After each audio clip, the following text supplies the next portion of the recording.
जय जगन्नाथ सांग मैंने आज करवा लेउटिया शाग जहाँकि बिना पियाज रसुण रे आउ पूरा साधा अरुआ दिन मानक खायापी एबे तेल पकेवा बड़ी टिके भाजी नवा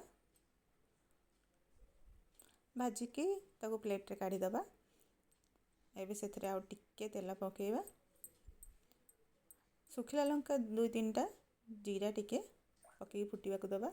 एबे कखारु को पूरा छोट छोट की चुन चुन की काटी नहीं ताकू नहीं जिबा टिके स्वाद अनुसार लुण देकी ताकू घोड़े दबा कखारुटा सिझिया पर्यंत। कखारु सिझी आसिले ताधरे आमे साग को चुन चुन की काटी नहीं ताकू नहीं जिबा आउ भल भाव घाटी की घोड़े दबा टिके। एबे ताधरे नड़िया कोरेई रखी ताकू दे नहीं जिबा आउ बड़ी को दे दबा हे गला आमर लेउटिया शाग भजा। आपण गरम गरम यह अरुआ भात खाई परिबे। जदि आपको ये वीडियो भल लगता है लाइक शेयर सब्सक्राइब करेंगे। जय जगन्नाथ।